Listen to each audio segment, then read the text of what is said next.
Hello नमस्कार dear student, welcome to success career. आज के इस वीडियो में हम देखने जा रहे हैं सीटीआई यानी कि सीआईटीएस 2020 प्रवेश परीक्षा के। इस वीडियो में हम इंट्रेंस एग्जाम पर आधारित प्रश्नों को इंक्लूड किया है जो कि कोपा ट्रेड से रिलेटेड है। तो सारे question most important expected question है। एक भी क्वेश्चन को मिस न करें, वीडियो को अंत तक देखें। आइए पहले क्वेश्चन की तरफ चलते हैं। देखिए, जो पहला क्वेश्चन दिया है कि आईडीई इज क्या है। देखिए, आईडीई क्या है? डिस्क कंट्रोलर है, ड्राइव कंट्रोलर है, या पार्टीशन कंट्रोलर है, या हेड कंट्रोलर है। तो आईडीई जो है एक प्रकार का डिस्क कंट्रोलर है, याद रखिएगा, मोस्ट इंपोर्टेंट क्वेश्चन है। नेक्स्ट क्वेश्चन पे बढ़ते हैं। दूसरा, द दिया है the total capacity of DVD ROM is. जो टोटल कैपेसिटी होता है डीवीडी रोम का कितना होता है? 8 GB पहला, 8.5 GB, 16 GB या 18 GB। तो याद रखिएगा, जो डीवीडी रोम का डीवीडी रोम का कैपेसिटी होता है वो होता है आपका 8.5 GB। नेक्स्ट क्वेश्चन पे बढ़ते हैं। तीसरे नंबर, इन डॉस यानी कि डॉस में a meta string consist of. DOS में जो होता है डाटा में मेटा स्ट्रिंग जो कंसिस्ट करता है रहता है, क्या होता है? पहला जो ऑप्शन है दिया है कि question mark plus single character, star plus single character, dollar plus single character, या परसेंट प्लस सिंगल कैरेक्टर। तो मेटा स्ट्रिंग में जो कंसिस्ट करता है डॉस में, करेक्ट आंसर हो जाएगा आपका dollar plus single character. Next question पे बढ़ते हैं। चौथे नंबर पे दिया है in DOS the core entity is refer as. DOS में जो कोर इंटिटी हो जाता है किसको रिफर करता है? पहला जो है सब डायरेक्टरी को, पेरेंट डायरेक्टरी को, या रूट डायरेक्टरी को। तो करेक्ट आंसर अपना बताइए। यहाँ पे करेक्ट आंसर जो हो जाएगा रूट डायरेक्टरी को। नेक्स्ट क्वेश्चन पे बढ़ते हैं। पांचवें नंबर पे दिया है इन विंडोज फाइल और folder attributes.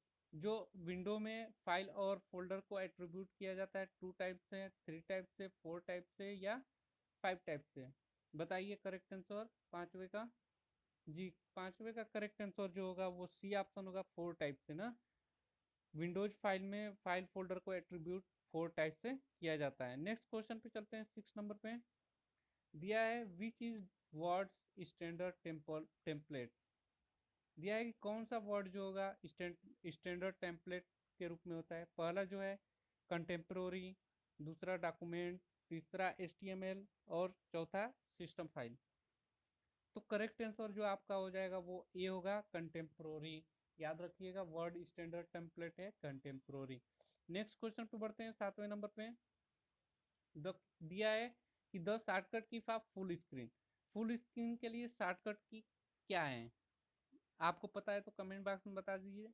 Alter plus V plus U, alter plus F plus U, alter plus S plus U, या alter plus C plus U. अगर आपको पता होगा तो करेक्ट आंसर बताइए।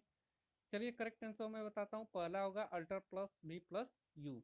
जो भी आपको एग्जाम क्वेश्चन पता होगा आप कमेंट बॉक्स में तुरंत आंसर बता सकते हैं। नेक्स्ट क्वेश्चन पे चलते हैं। आठवां दिया है merging two deck sorry merging two deck of card in such a manner for computing data is. मतलब मर्ज करना टू डेक को इस ढंग से कि कंप्यूटर डाटा रिप्रोड्यूस करता है, कि इंटरप्रेटर करता है, कि सार्टर करता है, कि कोलेटर करता है। अगर आंसर पता है तो कमेंट बॉक्स में बताइए। जी, डी ऑप्शन करेक्ट आंसर हो जाएगा। नेक्स्ट क्वेश्चन पे चलते हैं। CLR stand for. सीएलआर किसके नाम से जाना जाता है, यानी कि सीएलआर का फुल फॉर्म बताना है, क्या होगा? Clear language run time. छोटा कर दे रहा हूँ, चारों ऑप्शन आ जाए। चलिए बताइए सीएलआर का फुल फॉर्म। बताइए सीएलआर का full form. Clear language run time, common language run time, comparing language run time, या composite language run time.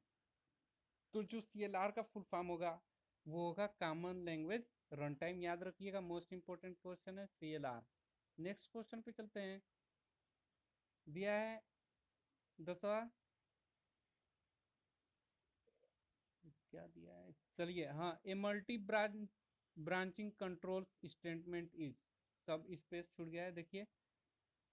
A multi branching controls statement is मतलब एक मल्टी ब्रांच कंट्रोल स्टेटमेंट क्या है? If dot dot then, if dot dot else ladder, switch dot dot case या nested if. तो 10वें का जो करेक्ट आंसर हो जाएगा वो सी होगा, स्विच केस। नेक्स्ट क्वेश्चन पे बढ़ते हैं। The blue print of database, जो ब्लू प्रिंट है डाटाबेस का वो क्या है? Data types, field type, database structure या डाटाबेस डिजाइन। 11 नंबर का आंसर दीजिए जी, डाटाबेस स्ट्रक्चर करेक्ट आंसर हो जाएगा। 12 नंबर के क्वेश्चन पे चलते हैं। दिया है कि the default view in word, जो डिफॉल्ट व्यू होता है वर्ड में क्या होता है? Page layout, normal, web layout या प्रिंट लेआउट। बताइए 12 का करेक्ट आंसर कमेंट बॉक्स में। जी करेक्ट आंसर जो हो जाएगा नॉर्मल ना। नेक्स्ट क्वेश्चन पे बढ़ते हैं। 13 नंबर, a folder is dot dot in M S DOS.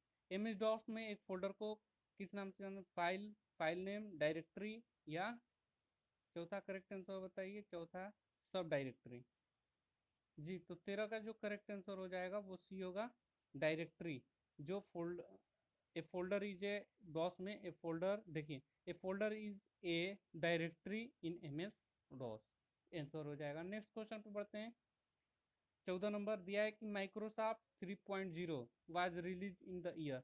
जो माइक्रोसॉफ्ट है 3.0 वो कब रिलीज हुआ था, किस साल में? 1990 में, 1993 में, 1994 या 1987 में? आपको करेक्ट आंसर बताना है। करेक्ट आंसर, हाँ जी करेक्ट आंसर 1990 होगा। माइक्रोसॉफ्ट 3.0 कब रिलीज हुआ था? 1990 में। 15 नंबर का क्वेश्चन है, Novell NetWare is dot dot operating system. Novel networking क्या है? एक ऑपरेटिंग सिस्टम कौन सा? नेटवर्क का या वाइड एरिया नेटवर्क का या लोकल एरिया नेटवर्क का या मेट्रोपॉलिटन एरिया नेटवर्क का? 15 का करेक्ट आंसर जो हो जाएगा आपका लोकल एरिया नेटवर्क का नोवेल नेटवेयर एक ऑपरेटिंग सिस्टम है। नेक्स्ट क्वेश्चन बढ़ते हैं। 16 number, in a magnetic disk reading and writing is perform by. Magnetic disk में रीडिंग और राइटिंग परफॉर्म किया जाता है किसके द्वारा? ट्रैक्स के द्वारा, ठीक है, सेक्टर्स के द्वारा या सिलेंडर्स के द्वारा या हेड के द्वारा। तो करेक्ट आंसर आप बताइए कमेंट बॉक्स में। करेक्ट आंसर ऐसे हो जाएगा इसका हेड। जो मैग्नेटिक डिस्क में रीडिंग और राइटिंग का परफॉर्म होता है वो हेड के द्वारा होता है। नेक्स्ट क्वेश्चन पे चलते हैं। 17 number, the nervous system of the computer. बोल रहा है कि नर्वस सिस्टम कंप्यूटर का क्या है? सेंट्रल प्रोसेसिंग यूनिट है, मेमोरी यूनिट को, कंट्रोल यूनिट को या अर्थमेटिक लॉजिक यूनिट को? आपको बताना है नर्वस सिस्टम कंप्यूटर का कौन सा भाग है। बताइए कमेंट बॉक्स में अगर पता होगा तो। जी जो कंट्रोल यूनिट है इसका नर्वस सिस्टम नाम से जाना जाता है। कंप्यूटर का नर्वस सिस्टम किसको कहा जाता है? कंट्रोल यूनिट को। मोस्ट इंपोर्टेंट क्वेश्चन है, याद रखिएगा एग्जाम पॉइंट ऑफ व्यू से। नेक्स्ट क्वेश्चन पे बढ़ते हैं। 18 नंबर, आरटीसी स्टैंड फॉर, यानी कि आरटीसी का फुल फॉर्म आपको बताना है क्या होगा? Real transfer control, real time clock, real time cylinder या रोटेशनल टाइम क्लॉक। 18 नंबर का करेक्ट आंसर जो हो जाएगा रियल टाइम क्लॉक। आरटीसी याद रखिएगा फुल फॉर्म, सभी फुल फॉर्म याद रखिएगा आप। नेक्स्ट क्वेश्चन है, dot dot is a collection of record. मतलब कौन सा इनमें कलेक्शन ऑफ रिकॉर्ड के नाम से जाना जाता है? डायरेक्टरी को, फाइल को, डाटाबेस को या फोल्डर को? बताइए 19 का करेक्ट जो आंसर हो जाएगा, जो फाइल है, file is a collection of record हो जाएगा। नेक्स्ट क्वेश्चन पे चलते हैं। विषय दिया है, to log out from Unix section shortcut key is use. जो लॉग आउट है यूनिक्स सेक्शन में उसका शॉर्टकट की क्या प्रयोग किया जाता है? Control plus D, control plus X, control plus Z या कंट्रोल सी? विषय का करेक्ट आंसर बताइए। जो करेक्ट आंसर हो जाएगा आपका control plus D. Next question पे बढ़ते हैं। 21 नंबर दिया है, to insert a decorative text in the document is. देखिए इंसर्ट करने के लिए डेकोरेटिव टेक्स्ट को डॉक्यूमेंट में क्या प्रयोग करते हैं? Picture, text box, draw cap या वर्ड आर्ट को? जी करेक्ट आंसर जो हो जाएगा वर्ड आर्ट जो होता है डॉक्यूमेंट में डेकोरेटिव टेक्स्ट के लिए इस्तेमाल किया जाता है इंसर्ट करने के लिए। नेक्स्ट क्वेश्चन पे बढ़ते हैं। देखिए ये एमएस वर्ड में भी होता है आपका। नेक्स्ट क्वेश्चन पे चलिए। दिया है, indexing of A record possible in. जो इंडेक्सिंग ऑफ रिकॉर्ड है पॉसिबल है, संभव है किसमें? डाटा फाइल में, बैच फाइल में, डॉक्यूमेंट फाइल में या डाटाबेस फाइल में? 22 का करेक्ट आंसर बताइए। जी, indexing of record is possible in database file. Next question पे चलते हैं। इन सी लैंग्वेज, 23 नंबर का क्वेश्चन है। इन सी लैंग्वेज में the data type float has memory requirement. जो सी टाइप लैंग्वेज है वो डाटा टाइप फ्लोट करने के लिए किस टाइप का मेमोरी का रिक्वायरमेंट होता है? 1 बाइट का, 2 बाइट का, 3 बाइट्स का या 4 बाइट्स का? 23 का करेक्ट आंसर डी हो जाएगा, 4 बाइट्स का, याद रखिएगा। नेक्स्ट क्वेश्चन पे बढ़ते हैं। एंड इटरेशन कंट्रोल स्टेटमेंट, एक इटरेशन कंट्रोल स्टेटमेंट है फॉर या इफ डॉट डॉट एल्स या स्विच डॉट डॉट केस या नेस्टेड इफ। 24 नंबर का आंसर हो जाएगा फॉर। इटरेशन कंट्रोल स्टेटमेंट क्या होता है? फॉर होता है। नेक्स्ट क्वेश्चन पे बढ़ते हैं।